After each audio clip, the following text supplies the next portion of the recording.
नारायण नारायण। प्रिय भक्तों, मेरे YouTube चैनल हिंदू भक्ति में आपका हार्दिक स्वागत है। आज 12 फरवरी 2025 है और माघ मास का बुधवार है। आज का दिन विशेष रूप से श्री गणेश जी की पूजा और व्रत के लिए अत्यंत शुभ है। इस दिन विशेष रूप से गणेश जी की आराधना की जाती है, जो समस्त विघ्नों को दूर कर आपके जीवन को सुखमय बनाते हैं। बुधवार व्रत की कथा का अत्यधिक महत्व है। यह व्रत विशेष रूप से व्यापारियों, विद्यार्थियों और उन लोगों के लिए लाभकारी है जो जीवन में किसी विघ्न या रुकावट का सामना कर रहे हैं। यह व्रत आपके जीवन में सफलता, समृद्धि और समृद्धि लाने का माध्यम बनता है। गणेश जी की पूजा से न केवल मानसिक शांति मिलती है, बल्कि घर में सुख समृद्धि का वास भी होता है। कहते हैं, जो व्यक्ति बुधवार के दिन सच्चे मन से गणेश जी की पूजा और व्रत करता है, उसकी सभी मनोकामनाएं शीघ्र पूरी होती हैं और वह सफलता की ऊंचाइयों तक पहुंचता है। इस दिन विशेष रूप से गणेश जी के मंत्रों का जाप करें और उनकी उपासना करें, जिससे जीवन में हर तरह के विघ्न समाप्त हो जाएं और समृद्धि का मार्ग प्रशस्त हो। आइए इस खास दिन पर श्री गणेश जी की कृपा प्राप्त करें और उनका आशीर्वाद लें। व्रत कथा। एक समय किसी नगर में एक बहुत ही धनवान साहूकार रहता था। साहूकार का विवाह नगर की सुंदर और गुणवंती लड़की से हुआ था।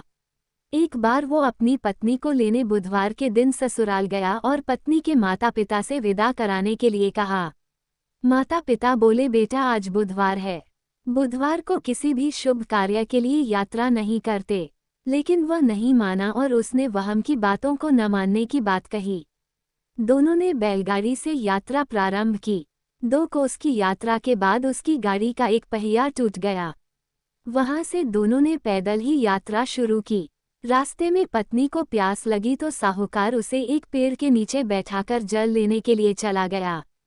थोड़ी देर बाद जब वो कहीं से जल लेकर वापस आया तो वह बुरी तरह हैरान हो उठा, क्योंकि उसकी पत्नी के पास उसकी ही शक्ल सूरत का एक दूसरा व्यक्ति बैठा था। पत्नी भी साहूकार को देखकर हैरान रह गई। वो दोनों में कोई अंतर नहीं कर पाए। साहूकार ने उस व्यक्ति से पूछा, तुम कौन हो और मेरी पत्नी के पास क्यों बैठे हो? साहूकार की बात सुनकर उस व्यक्ति ने कहा, अरे भाई, यह मेरी पत्नी है। मैं अपनी पत्नी को ससुराल से विदा कराकर लाया हूँ, लेकिन तुम कौन हो जो मुझसे ऐसा प्रश्न कर रहे हो? साहूकार ने लगभग चीखते हुए कहा, तुम जरूर कोई चोर या ठग हो। यह मेरी पत्नी है, मैं इसे पेड़ के नीचे बैठाकर जल लेने गया था। इस पर उस व्यक्ति ने कहा, अरे भाई, झूठ तो तुम बोल रहे हो। पत्नी को प्यास लगने पर जल लेने तो मैं गया था। मैं तो जल लाकर अपनी पत्नी को पिला भी दिया है। अब तुम चुपचाप यहाँ से चलते बनो, नहीं तो किसी सिपाही को बुलाकर तुम्हें पकड़वा दूंगा। दोनों एक दूसरे से लड़ने लगे। उन्हें लड़ते देख बहुत से लोग वहां एकत्र हो गए। नगर के कुछ सिपाही भी वहां आ गए। सिपाही उन दोनों को पकड़कर राजा के पास ले गए। सारी कहानी सुनकर राजा भी कोई निर्णय नहीं कर पाया। पत्नी भी उन दोनों में से अपने वास्तविक पति को नहीं पहचान पा रही थी। राजा ने उन दोनों को कारागार में डाल देने को कहा। राजा के फैसले को सुनकर असली साहूकार भयभीत हो उठा। तभी आकाशवाणी हुई, साहूकार, तूने माता पिता की बात नहीं मानी और बुधवार के दिन अपनी ससुराल से प्रस्थान किया। ये सब भगवान बुद्धदेव के प्रकोप से हो रहा है। साहूकार ने भगवान बुद्धदेव से प्रार्थना की कि हे भगवान बुद्धदेव, मुझे क्षमा कर दीजिए। मुझसे बहुत बड़ी गलती हुई। भविष्य में अब कभी बुधवार के दिन यात्रा नहीं करूंगा और सदैव बुधवार को आपका व्रत किया करूंगा। साहूकार की प्रार्थना से प्रसन्न होकर भगवान बुद्धदेव ने उसे क्षमा कर दिया। तभी दूसरा व्यक्ति राजा के सामने से गायब हो गया।